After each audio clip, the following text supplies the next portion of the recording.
Well, hey everybody. Welcome to the update preview stream. This is Bugs here. I'm joined today by Artemis and Miss D. Say hi, guys. Hello, everyone. Hi, guys. So, what do we got going on today? Well, it is 1 week since the big world update and the forced wipe, and we're over here on staging with not too much to show off, but we're getting into the spooky Halloween vibes because that's coming up in a little bit. The other thing coming up in just, well, less than a little bit, I want to say, just on Saturday in 2 days, we've got Charitable Rust is happening this weekend. And this is our 10th annual charity event. And I'm super excited about it. We're going to be supporting Direct Relief, which is an amazing organization which brings aid to people in conflict zones around the world. And given the state of the world right now, it seems like that's a very worthwhile cause to get behind. So we're very proud to be supporting them this year. And we're going to be having a 12-hour live stream event kicking off Saturday at 11 a.m. Eastern. And the event is going to be hosted on our custom 2x vanilla gameplay server. And so everyone can join in. The server should be on the official list starting 10 a.m. Eastern on Saturday. And you can join up, do a 2x vanilla weekend wipe. And also on the server, we're going to have a bunch of awesome events. We're going to have parkour, races, labyrinths, arcade games, and there's going to be prizes given out and everything like that. The other thing, like all charitable rusts, is that we've got Twitch drops and item store skins. The item store skins, the proceeds of which go towards this amazing cause. Those item store skins should go live on the item store today. So just in an hour or so when the skins update. And these are 4 exclusive skins that you can only get this week. You won't be able to trade them or buy them afterwards. They are account bound. And so if you want to get these awesome exclusive skins, definitely check them out on the item store. And again, the proceeds of the sales of these skins go towards this amazing cause. And historically speaking, that's where the majority of the funds raised for Charitable Rust comes from. So a huge thank you to everyone who has supported us in previous years, and a huge thank you to everyone who supports us this year. And also a huge shout out and thank you to Facepunch for allowing these skins to go on the item store and supporting us with this event as always. And a shout out to the whole production team and all our sponsors and everything, and everyone helping out with this event because I'm really excited about it. It's going to be an awesome event and raise just a ton of money for this great cause. So for more information on that, check out rustafied.com. I have a couple links with like the schedule and information on the art contest and talent show. And also Rust Reborn is going to do a Bed Wars event on Saturday as well. And then there's going to be a Hunger Games event hosted by OT and UKN on Sunday. So it's going to be a weekend packed full of awesome events, all for a good cause. And make sure to check out twitch.facepunch.com for a preview of the Twitch drops. Those again are going live Saturday. They'll be live Saturday to Saturday. And so you can get your exclusive Twitch drops as well. And as always, as we're going through here, feel free to do Miss D underscore that's me if you have any questions in chat. And we'll get to as many questions as we have the opportunity to. And yeah, once again, we're on staging here. It's the week after the big update. So, not a huge amount to show off on staging, but we'll run through kind of what's going on in development because there are definitely some interesting, very interesting things going on in Rust development here. Real quick before we get into it, also, the server wipes are, for Rustafied at least, are our weekly Thursday wipe servers that are wiping at regular scheduled time for the region. That's 3 p.m. local time for each region.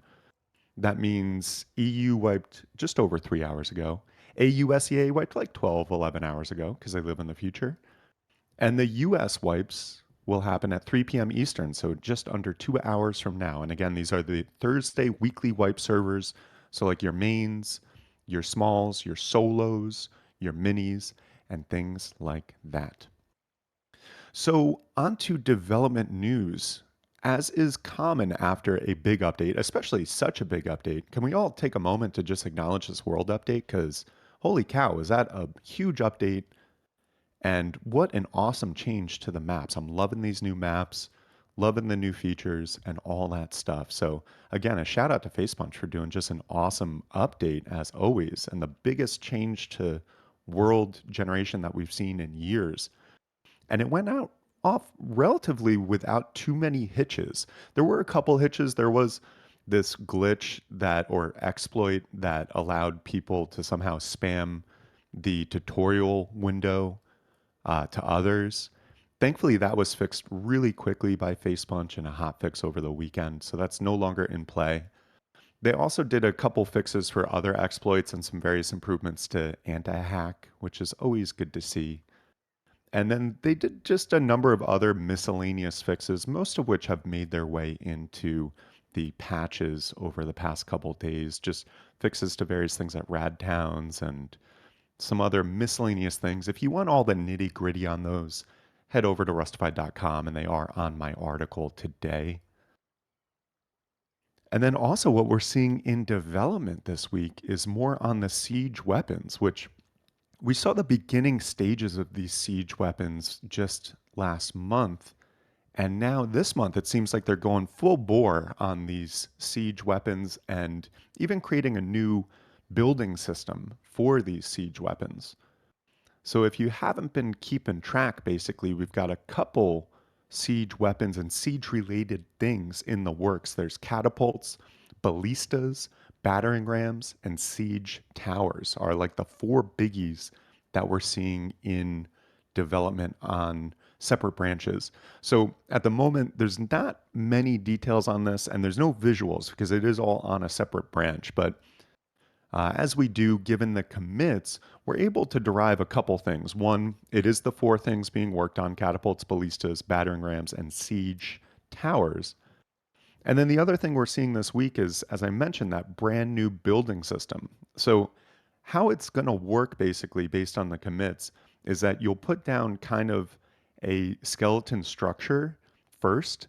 And then this is kind of a throwback to the early days of experimental because what you're going to do once you have that skeleton structure out, you're going to hammer it with a hammer and it'll use resources. And then once you hammer enough times, it'll actually deploy the full object.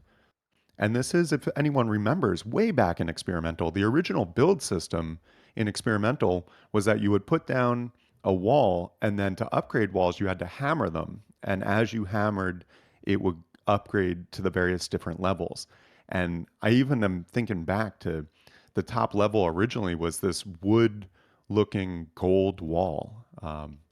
So, kind of a throwback to how that building system originally worked is what we're seeing with the build system on these new siege weapons. And I think all these siege weapons are probably going to use these new building systems based on what we're seeing.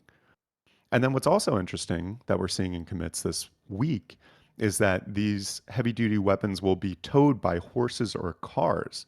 So it kind of looks like you might get ready for a raid and you might be able to build like a siege tower and a catapult and then hook them onto a car and drive your car or pull it by horse up to your raid target and raid them in kind of an old-fashioned medieval way from the looks of it.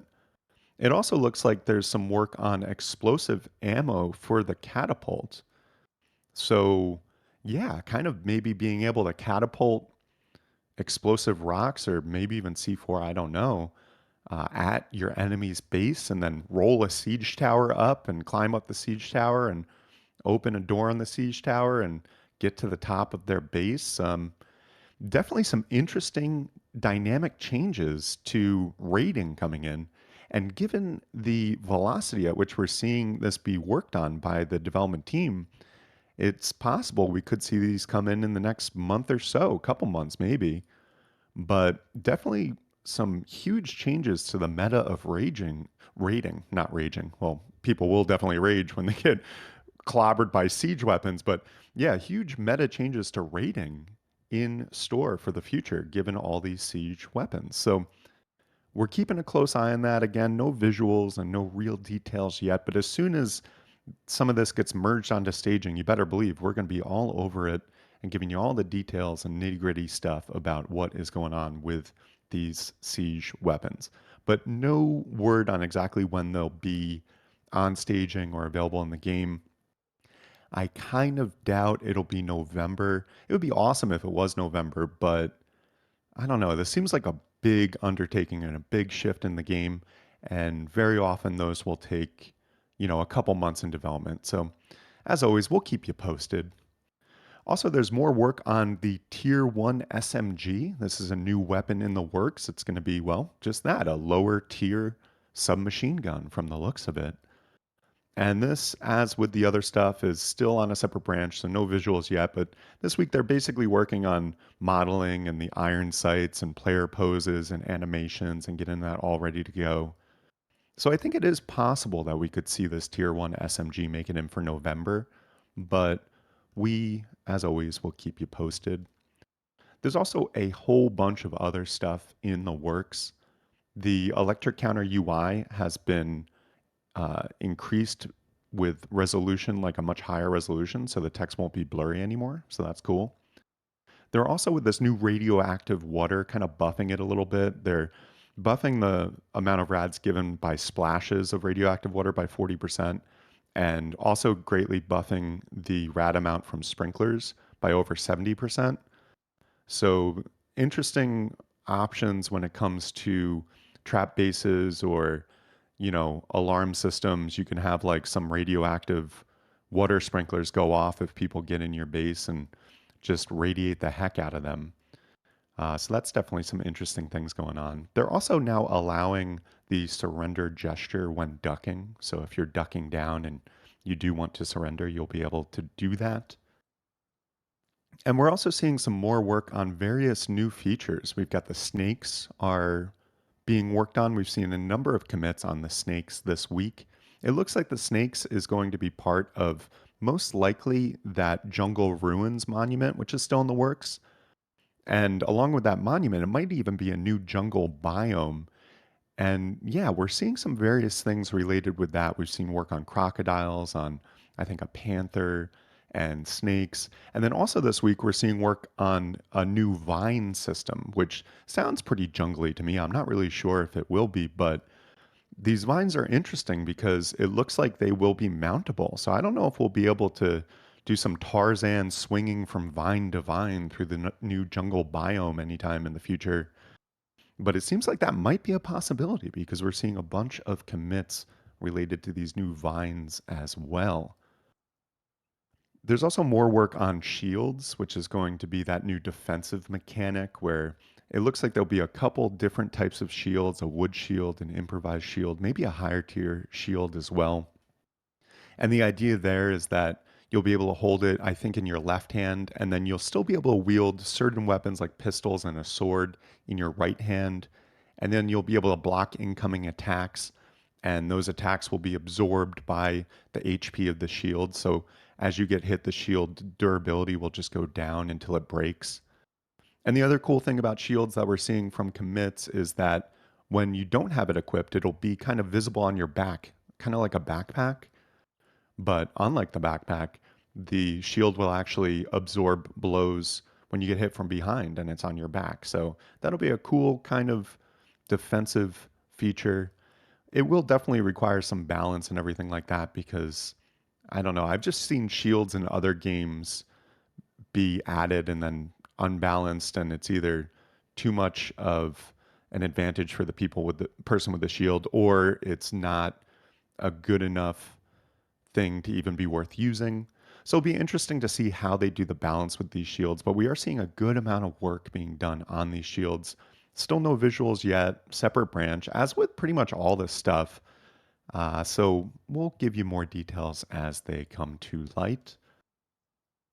There's also more work on the Wolf AI improvements, which is a big body of work we've seen over the past several weeks. It did actually get merged into staging earlier this week, but we were just trying to mess with some wolves and all they're doing is running away. So I'm not sure what's going on there, but it definitely is still a work in progress. But if you missed it, some of the things we're seeing with the new Wolf AI is that they will react to fire. Like if you have a torch or a campfire, they'll run away from that at night. and then they'll go and kind of circle around you a little bit. They'll howl to call in reinforcements. And then the wolves are going to travel much more in packs. It looks like they're going to be more pack oriented and then even attack in packs.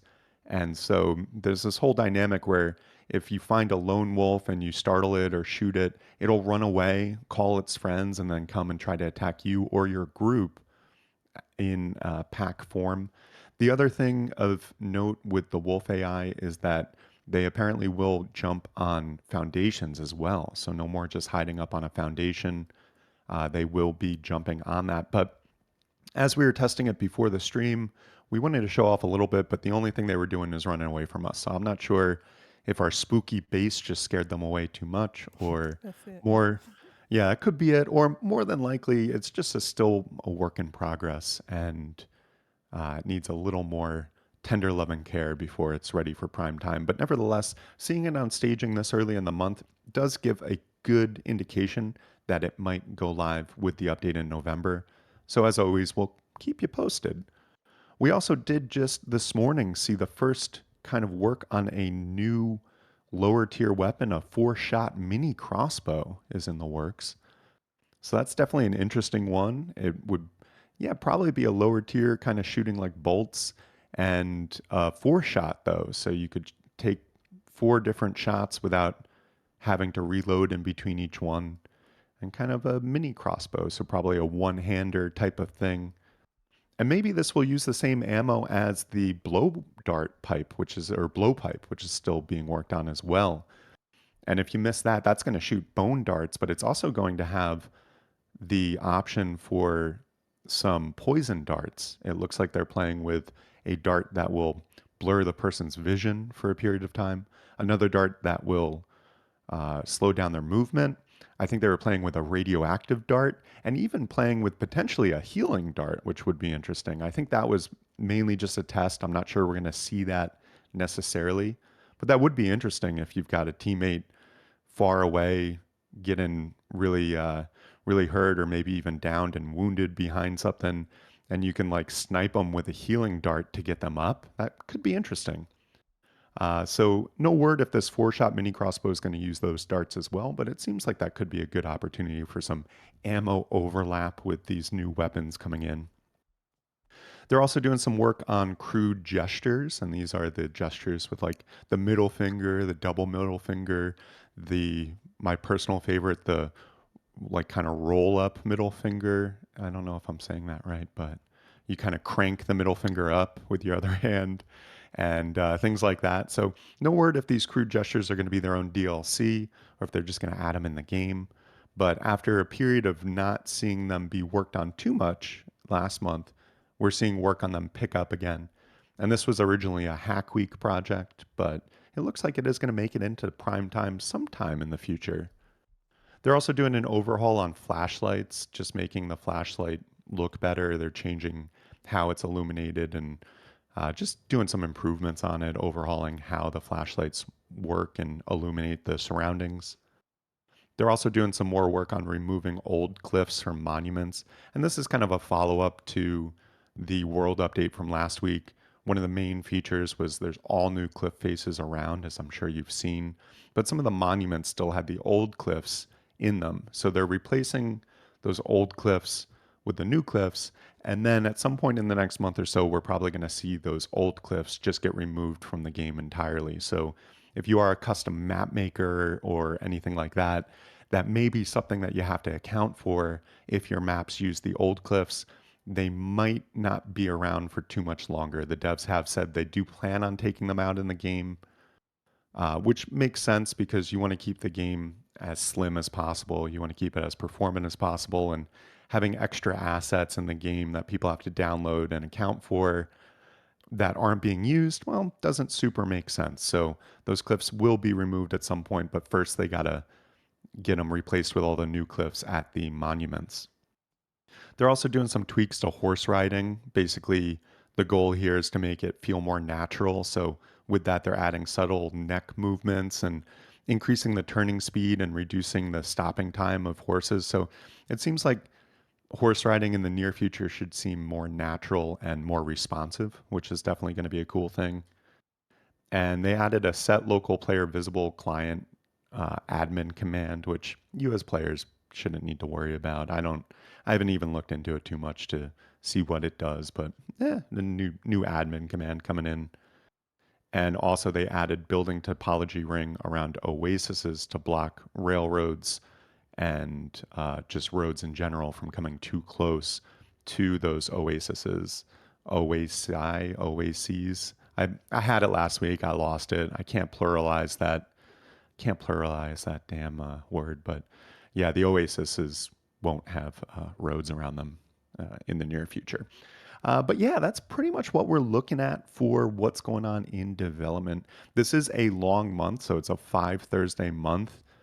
So just as a heads up, as we get later in the month, our bi-weekly servers will wipe again on that last Thursday of the month and have a 1 week wipe schedule between then and the forced wipe in November, just as kind of a heads up. Also, it does look like the Halloween content is coming out in the next week or so. I'm thinking probably next week on the 17th, but given the 5 Thursday, it might be the 24th before the Halloween content comes out. I'm not sure if that's confirmed yet, but I think that's going to be coming out next week. And as always, we'll have an update article on rustafied.com to give you a full rundown of what is included in that Halloween stuff.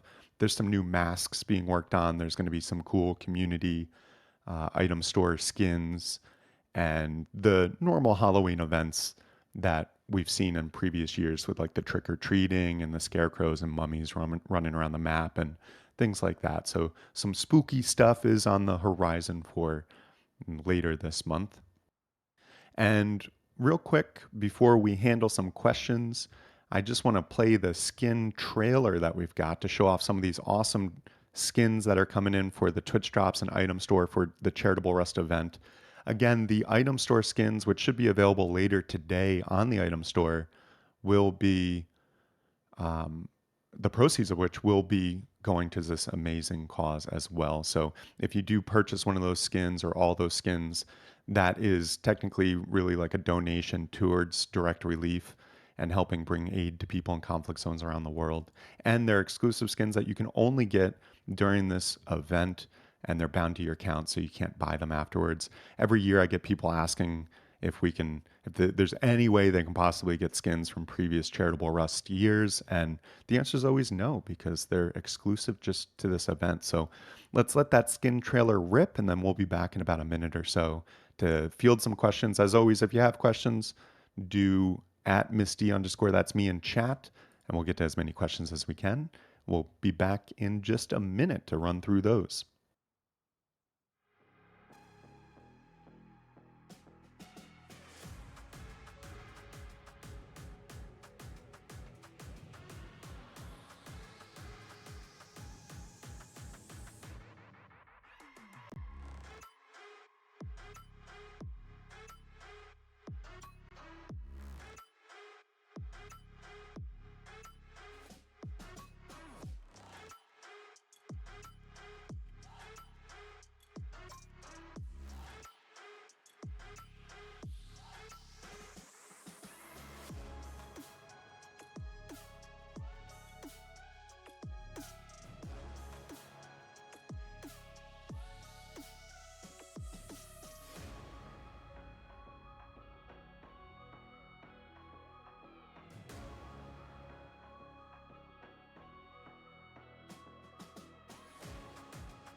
And thanks, guys. We're back.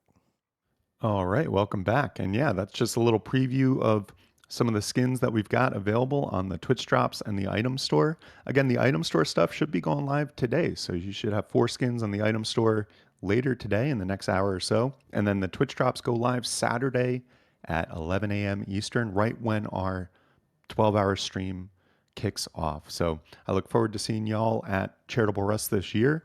And a huge thank you to everyone who supports us in this tremendous cause. So, Miss D, do we have any questions from the audience we want to cover? We actually do take in that we don't have much to show off. So first, I want to say thank you to Crazy Jack 45. So subscribe for 3 months in advance. Oh, awesome. Thank you for the sub.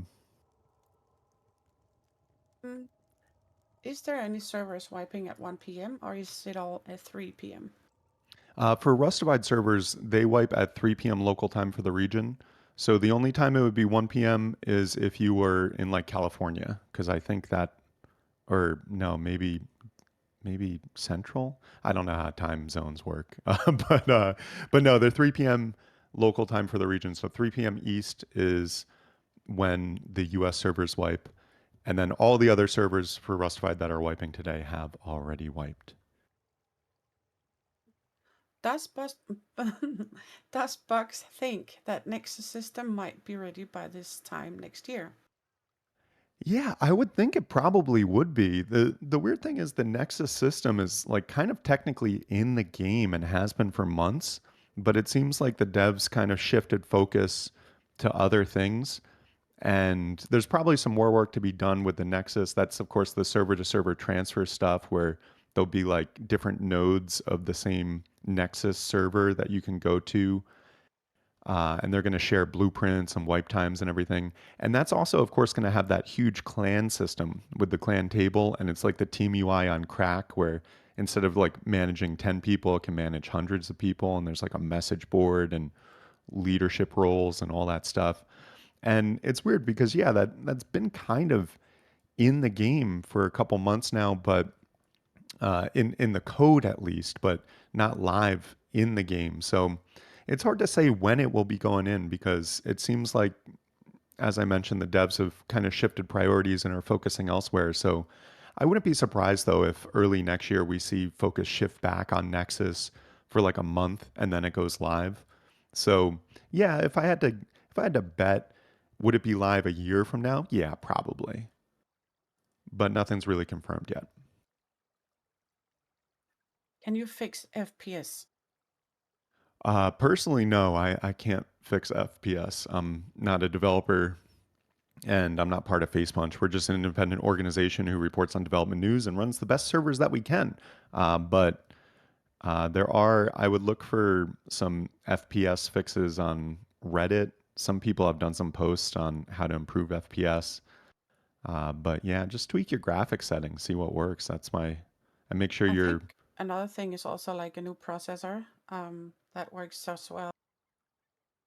yeah, it's not just GPU, but CPU can Yeah, make a difference as well. very. When is Rust 2? Rust 2 is really up in the air. It's literally only been mentioned once offhandedly by Gary in one of his posts like a couple months ago, where he was talking. If you remember that shit that went down with Unity, where Unity was like, oh, we're going to charge developers per download going forward. And everyone lost their fucking mind, understandably so. And then Unity kind of shifted back and backpedaled a little bit on that one.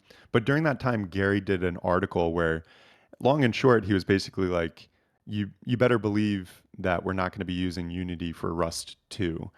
And that was literally the only time it's been mentioned.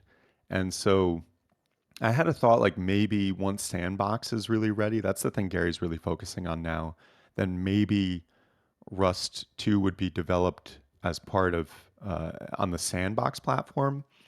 But it's really hard to say at this point. As far as I can see, there's still a long development cycle planned for Rust, just this version of Rust, Rust 1, I guess. And I don't see that stopping anytime soon. So if there is going to be a Rust 2, I would imagine it's still like several years away, if I had to guess. The real question is, will we see GTA 6 before we see Rust 2? And I kind of feel like, yeah, even though Yeah, I I don't think think so. GTA 6 is that close either. I think there's rumors about next year, isn't it? I hope so. That would be great. Not But for PC though, I don't think. yeah, not for PC. Yeah, they're going to get us all by doing a console first, and then we're going to have to buy it again for PC. And yeah, we know how that goes, but Yeah. I am Tough looking luck. forward to that one.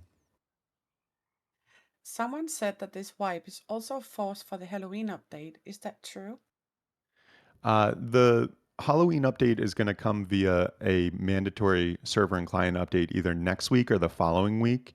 And it will not force a wipe. It will just add the Halloween content in, and server owners will have to update their servers when it comes out, and players will have to update their games when it comes out, their clients. But it's not forcing a wipe or anything like that. When they do these mid month uh, like holiday events, they don't ever force a wipe. It just is a mandatory update that puts the content in the game. And then, generally speaking, that holiday content, in this case, the Halloween content, will run until the next force wipe, which is in November.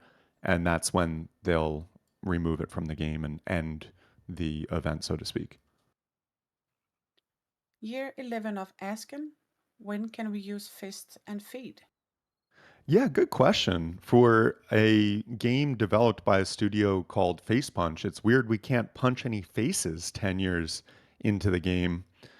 But I don't know. That just hasn't really been discussed by Face Punch or publicly, like any statement on it. I haven't heard. So I don't know if we'll ever be able to punch people in the face, but it seems like you would be able to. I Maybe mean, that's it's going to be a face Rust punch, 2 right? So feature. we Yeah. talked about that before. Face punch should make sense to be able Yeah, it to would make punch someone in sense. the face. So yeah, let me see the next question. Can we have Chernobyl Rust year, like every day for a year? No, no, that's not gonna No, work. no, no, not No, so much. no, no. It's enough work to get this event going for one weekend. Trying to run it for a year, I might respawn myself. So no. Why is there so many cheaters right now, and can we get rid of them? Oh boy. I there's so many cheaters because a lot of people are fucking hacking in the game, and EAC isn't doing their job well enough to get rid of them quick enough. I will say there was apparently a big EAC ban wave earlier this week, but I've been moderating the servers and we're still banning hundreds of people a day. And it seems like since the force wipe, the hacker situation got significantly worse. And I know Facepunch and EAC are prioritizing this in a way they haven't previously. And over the past couple months, they have been doing different things to prioritize it and make things better. And we've seen some improvements briefly, but then it gets worse again. And I'd say, just frankly, given what I've been seeing this week, the hacker situation is really bad right now again. And it's unfortunate because we as server owners have limited resources to get rid of these guys. And when it comes down to it, the onus shouldn't be on us. It should be on EAC. The people hired 10 years ago that run a company that's literally called Easy Anti Cheat, where their one job, their one sales pitch as a company is that they remove hackers from the game. And we haven't seen them do their job efficiently or effectively ever. And it's frustrating. 10 years on, I'm fucking frustrated with it. But nevertheless, at Rustafied, we are doing the best we can to remove people as quickly as possible. We've just brought on a couple new moderators. We work with third-party anti-cheat solution. We've continued to develop our in-house anti-cheat solution and different triggers and monitoring things. But again, it's frustrating because we don't have the tool set that like EAC and Facepunch has. And so it's kind of at times like putting a forest fire out with a garden hose. It's an uphill battle to say the least. I do really thank all those who put in reports on my.rustified.com, and then also people who go into our Discord and give report IDs in there, because that really helps us to prioritize and get rid of, especially when there's random rage hackers in there with brand new accounts and only a couple hours in the game and they're running around ruining everyone's time. It really does help if you put a report in for those people, not just via F7, although you should F7 as well and send it to the devs. But you can do slash report in game, slash report in our Discord, or I recommend my.rustafied.com. You log in with Steam and you can easily put in a report in less than 30 seconds. And then feel free to post those report IDs in our Discord, and our staff and myself will get to them and do get to them as quickly as we can. But yeah, it's an uphill battle and it's a frustrating one. And I do look forward to a day where, EAC is doing a better job and we can say the hacker situation is much better, but we're not there yet. I am very thankful to FaceBunch for prioritizing the hacking situation. I know they are working on it, and I know it's not an easy fix.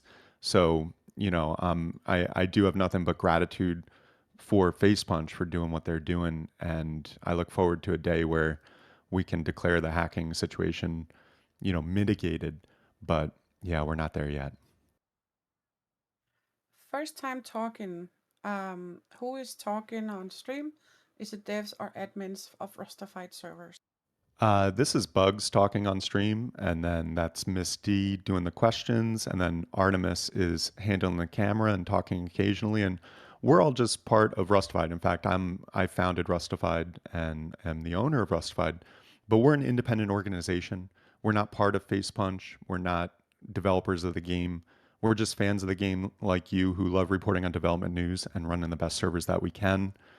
And I do want to thank everyone for tuning in and watching and support from the community, because literally we wouldn't be able to do this. We've been doing this for over 10 years now, and we wouldn't be able to if it weren't for the support of the community. So, huge shout out and much love to everyone who supports us, people who watch, people who give bits and subscribe on Twitch, and to our wonderful, beautiful, loyal VIP customers. Thank you so much, because yeah, we wouldn't be able to do this and run the servers that we do without that support from the community.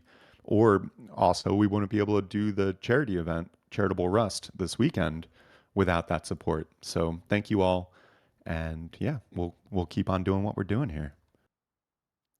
I think let's do a recapity cap. Let's do a recapity cap here. We are 1 week since the update and Force Wipe. That big world update came out last week, and boy, it was a good one. I'm really happy with that. And as is not uncommon with after Force Wipe, especially one of such magnitude, we are seeing some fixes and patches go live with little fixes and everything like that. You might have noticed a couple client updates over the weekend and into this week, and that's par for the course. They did fix a couple exploits. That whole thing with a player could force another player to spam the tutorial screen. That was fixed pretty quickly. Shout out FacePunch for fixing that so quick. That was in a matter of hours. They had a patch out for that because that was a bad one. And they fixed a bunch of miscellaneous other things, some things at Radtown Monument and various other miscellaneous glitches and fixes that have come out. You can see all the details on rustified.com, my article today. I do an article every week, every Thursday, and you can see the details there. On top of fixes, though, we are seeing some cool forward progress on various things in the game. Specifically, siege weapons are being worked on in a big way. We're seeing a number of siege weapons be created, including catapults, ballistas, battering rams, and siege towers. And with those new weapons, we're seeing a new building system in the works where basically people, to get, like, say, a siege tower going, they'll deploy a skeleton structure and then have to hammer at that skeleton structure, giving the resources and kind of constructing it with a hammer, so to speak. And then when they're done whacking it, the full working siege tower will spawn. And then you'll be able to drag these things, tow them, so to speak, with horses and cars. And there's even talk of explosive catapult ammo. So it really looks like this could completely change the face of raiding and the meta of raiding in the game in a huge medieval way. So no word on when these are going live. Separate branch, no visuals yet, no real huge details beyond what we can surmise from the commits, but definitely some interesting things in the realm of raiding on the horizon. And we'll keep you in the loop as always as more comes to light. And especially once these things get added to staging, we'll test them out and have a full, you know, summary of what you can expect as a player. There's also more progress on the Tier 1 SMG. This is going to be a low tier submachine gun in the works, no visuals, but interesting. There's also more work on shields, which is going to be a defensive mechanism. There's more work on, in fact, initial work. We just saw the initial commits for a 4-shot mini crossbow this morning, so that should be interesting. No word for anyone wondering on the SKS. Haven't heard any word on the SKS, so don't know if or when that's ever going to make it in. They did increase the resolution of the electric counter UI to ensure the text isn't blurry. They buffed radioactive water a bit, so rads given by splashes are up 40%, and rad amount from sprinklers is buffed over 70%. They're allowing now the surrender gesture to be done while ducking. They're working on snakes as well. That looks like it's going to be part of the Jungle Ruins Monument and maybe the jungle biome. That's going to have snakes and crocodiles and panthers, oh my, and should be an interesting thing. And the other thing that we're seeing being worked on may be related to that this week. We're seeing the initial work on this whole vine system. So these vines are going to be around and they're going to be apparently mountable. So maybe we'll be able to Tarzan from tree to tree in the jungle biome at some point in the near future. Definitely an interesting one. No details, but we'll keep you posted. And yeah, some miscellaneous other things, more work on crude gestures. They're redoing the flashlight lighting so that it'll be improved. I don't know. They're getting rid of the old cliffs at monuments because it's all about them new cliffs now. So they got to get rid of those old cliffs. They're also tweaking horse riding to make it feel more natural. So there's going to be subtle neck movements and increased turning speed and reduced stopping time. So ideally, horse riding in the near future, maybe when you're towing your siege tower or your catapult to your next raid target, the horse might feel much more natural and responsive. So we'll keep you posted on that. And yeah, that's basically it. That's basically what's going on in Rust development for the week. Oh, and more work on Wolf AI as well, although that's technically on staging, but the wolves were just running away from us when we were testing it. So, not sure if that's by design or it's just in a weird state right now, but it does look like that Wolf AI changes might be coming in for November. So we'll have more on that in the coming weeks. And then also, it looks like next week or the following week is going to be the Halloween event. So expect a mandatory patch and update coming out for that. Some spooky things on the horizon for later this month. Some cool new Halloween masks and things like that coming in, and special item store Halloween items. So should be a good month for Rust. And again, Charitable Rust is this weekend. The 4 skins on the item store exclusive to your account, available this week only. Proceeds of which go towards this amazing cause, direct relief, bringing aid to people around the world in conflict zones. Those will be live on the item store in the next hour or so and only available this week. And then Twitch drops starting on Saturday when our 12-hour live stream event happens. Tune in on this Rustified Twitch for prizes throughout the day and join in on our custom vanilla gameplay 2x server for a weekend wipe along with races and talent shows and art contests and labyrinths and arcade games. A bunch of cool stuff happening on the server, and you're all welcome to join. There's also going to be kits available to purchase, a build kit and a PvP kit. I know pay to win, but it's for charity. The proceeds go to charity. So if you go to kits.charitablerust.com on the day of, on that Saturday, you'll be able to buy those kits and then redeem them in the game. And you get them just through donating via the link on that kit's website. So you donate straight to the Tiltify campaign, and then you can do /kit in game to redeem it. So a cool little feature to help raise more funds. And it's just going to be an awesome time. So I look forward to seeing you all there. Once again, Saturday, 11 a.m. Eastern is when it all kicks off. And more information on rustified.com on my article today. Yeah, I don't see. Actually, hold on. Nope, I don't see questions. But you know about that FPS problem that a lot of people have? Oh, yeah, I know about that FPS problem a lot of people have. Tell me Yeah, more. but actually, a lot lately, I've been helping out some people because after I got my new PC and I still lagged in game, and I was like, what the fuck? I just got a new PC, way better than I had, and I was still lagging. So I was looking into it and blah blah blah. I even took it back to the store, whatever. I figured out there is a game mode on your PC. A lot of new PCs has that. It's turned on, but you have to turn it off. I helped a friend yesterday actually too, and they went from about 50, 70 FPS to around 120 plus Oh, good call. Is just that by like a turning Windows that. 11 setting? Yeah. So turn game mode off. That's gonna, and then you have to restart obviously because usually it has a better impact. Ah, good old Microsoft. So Of yeah, course, the but game mode for I like, Microsoft fucks up your games. Why would it? Why wouldn't it? Yeah. yeah, I love it it. it's basically telling your computer that the computer is making your best settings for you, but it's definitely not making it worse. So Okay, cool. Well, thank you for that tip, Miss D. yeah, just remember it. So Yeah, try it good. out and Yeah, that's why thank people me tune later. in, get that Rust Yeah. development news and more tips on how to increase them FPS in the games. But cool, yeah, thank you for that, Misty. Yeah, you're welcome. It's on Windows 10 as well. I see. Yeah. Cool, yeah. Good old Windows. Just wait till Windows 12 where they're like, hey, you can get Windows for $30 a month, no problem. I'm gonna Yep. be like, okay, Linux, let's take another look at you.